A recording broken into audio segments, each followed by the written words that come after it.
Good afternoon once again. Welcome to South Africa Lately, a channel that discusses South African trending news. We do, however, grab here and there from international news. When it is trending enough to be brought here, please do understand that I'm not a politician. I do not have deep knowledge in politics. However, I am a South African citizen who's also a voter, and I do believe that my views count when it comes to political affairs of our super gorgeous country.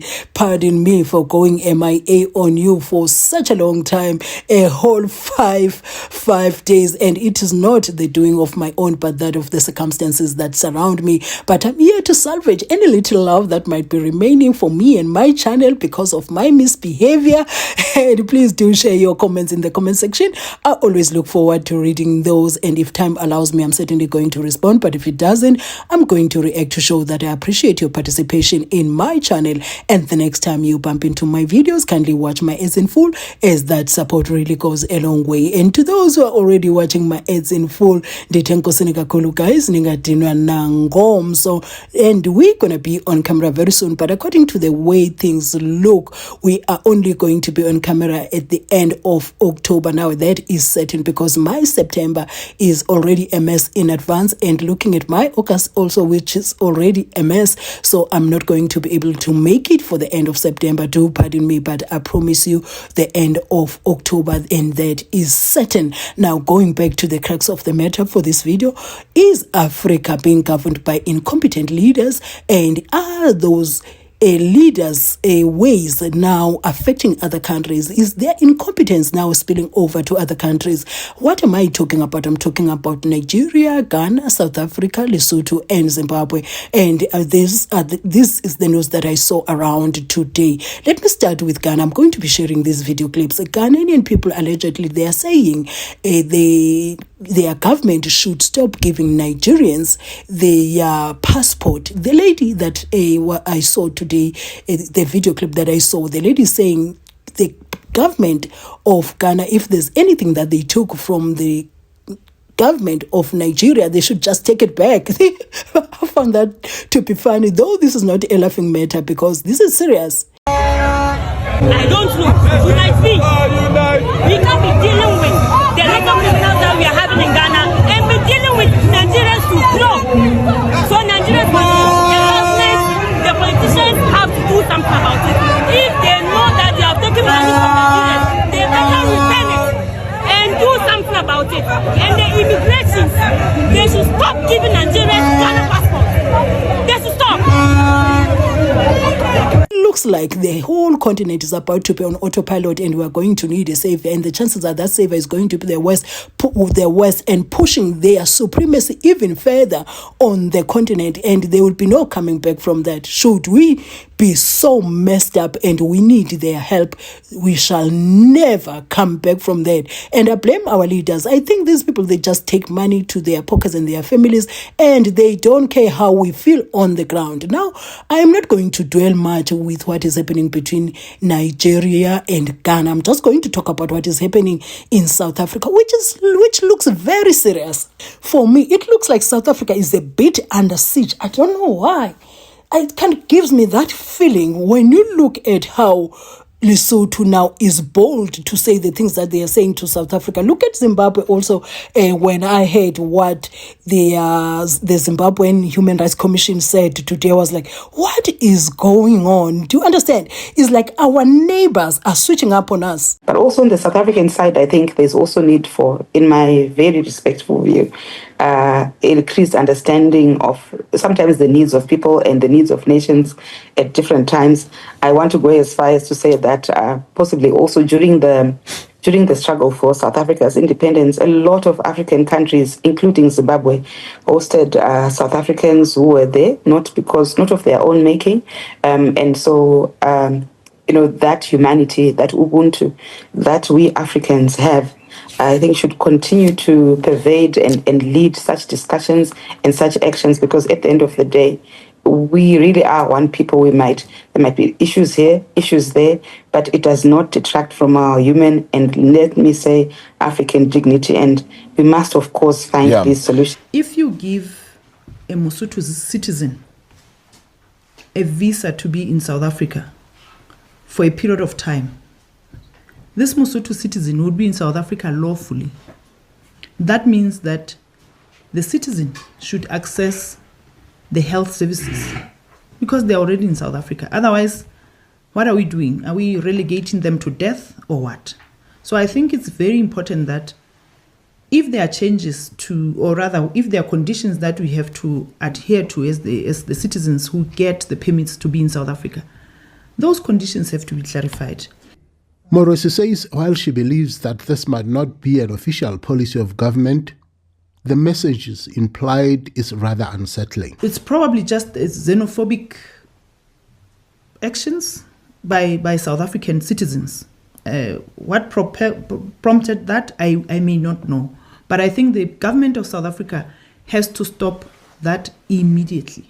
Minister Morosi further says the cabinet is also alive to reports of Basotho randomly being targeted, some officials arresting people with valid legal and valid documents. But of more concerning is the subject of purported military training camps in South Africa. The issue of the military camps in South Africa, I want to leave it there and say we will have to wait. If South Africa comes back and says there are no camps in South Africa, Lesotho says there are camps in South Africa, I want to leave it to the security agencies to deal with it because I really don't know what's going on. But this is what we are getting from different sources, like clips on cell phones and things like that. So I think it's between the two security officers, Lesotho and South Africa, to resolve it. But if it's something that is very sensitive, I suppose. The government says it is in a process of sending a delegation to South Africa in an effort to find a solution to the recent and worrying concerns. I'm Rapelang Khatebe for SABC News, Masego, Lesotho. Right? And we're housing many of their people here. But there's a certain behavior that is now continuing, the behavior of disregarding the law, how things are done in South Africa. And that I am not blaming the neighbors. I blame our own government the most, because what you allow for long, and it suddenly becomes the way of living, and we are expected to continue on that. It has been allowed. There is no longer now they know how things are supposed to be done according to the laws of South Africa, but they no longer want that. They want what has continued for so many years in South Africa, which is not the law. Because I saw Lesotho now saying, there are people, if you give our people the visas in South Africa, they must be able to access healthcare. But according to the laws of South Africa, it says, if you come from another country and you come to South Africa, you have access to healthcare, but in the private sector, and the public sector is for South Africans. What happened to that? I'm not condoning what is happening, but I'm just talking about our laws. What are laws saying? And us not being able to stand firm on our laws, it gives an opportunity for the countries like Lesotho to speak the way they are speaking now. Because when you say your citizens that have been given visas must be able to access healthcare, yes, there is healthcare in South Africa that they can access, but they need to pop out money for that. And South Africans are not even talking about, most importantly, about people who are here legally. They are talking about the people who are in South Africa illegally, who are putting pressure on our healthcare system. In fact, in everything in South Africa, because everything is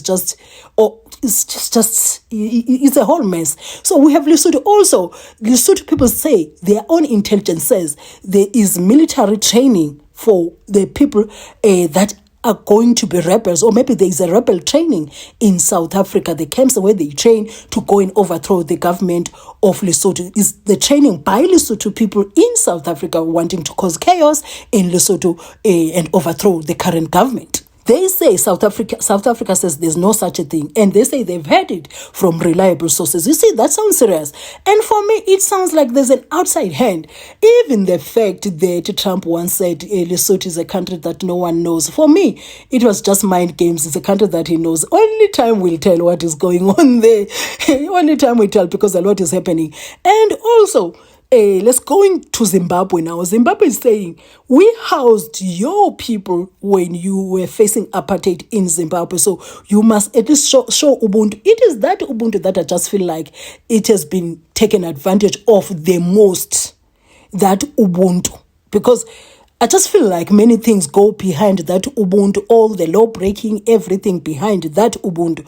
Until we all come together, I'm talking about our neighboring countries or other African countries, and we are saying the truth that South Africa is overburdened by our own people that are coming from the continent and by the people that are coming from outside the continent. South Africa is overburdened. Until we face that the truth and we keep tiptoeing around it and trying to point South Africans as xenophobic. I saw even the comments on the Ghanaian post where the lady was saying, please, Nigerians must just go back. They're saying that.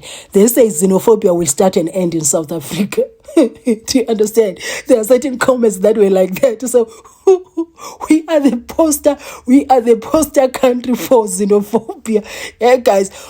The thing is, my chat on this, people even brought that video clip of Mugabe that I'm going to share with you. They're like, no, it was not like that. So because South Africa now, you hosted a few individuals in your country, so the entire country must do as they please in South Africa. The entire country of Zimbabwe must do as it pleases in South Africa.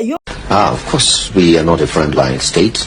The struggle in South Africa is a national struggle for South Africans, and not one we should regard as Zimbabweans as our own concern. You will not support an armed struggle in Zambia? No, we will not. Guys, I just feel like we are led, the entire continent is being led by individuals who are selfish, greedy, incompetent. They don't know what they're doing, and they are just puppets on strings for the West. I can't believe that I'm speaking this language, because I've been seeing people complaining about the West before I paid attention to politics. I was like, what's this obsession with the West? No, now I see. So at the end of the day, this chaos is being engineered by our own leaders. It goes down to that. And the law has been abandoned. And I'm talking about South Africa now. We are here today being accused as citizens for non-existent things. I'm not saying there are no xenophobic people in the country. There are xenophobic people in the country like any other country in the world. You cannot say the entire country is xenophobic. You choose the individual side, but certain people are xenophobic. But that does not mean we should not be telling each other the truth. It is very important to stick on the truth and obey the laws, because at the end of the day, when you look at us as the African countries, it looks like the laws are there as decorations and nobody wants to use those. Why don't we change it? Why don't we discard that and say, no, we are here now? Because even the borderless Africa that we talk about the most, that is being called for by many politicians in South Africa, especially in South Africa, they keep talking about borderless Africa. What are the structures that have been set for us to have a borderless Africa? What are we doing? What are we doing together as the African continent to say, this is how we live now? We cannot just destroy borders as South Africa because there's a borderless Africa that we are looking forward to as the continent, while other countries in Africa are keeping their immigration laws as well as their borders. So what is it that we have done as the continent? What systems have we put in place to support the safe and productive and functional borderless Africa? Because at this stage is chaos within South Africa. I don't know about other countries. I'm going to talk about a country of my own. The chaos that we're facing here, the crimes that we see that go just unattended. No one is being held accountable because we no longer know who is who. And I just feel like there's this agenda in Africa of like mixing people by force, like merging all these people from these various countries by force, whether the citizens are happy with it or not, which means they are trying to mix the people up so that you can no longer tell who was here before. I don't know, man. I don't know how to put this.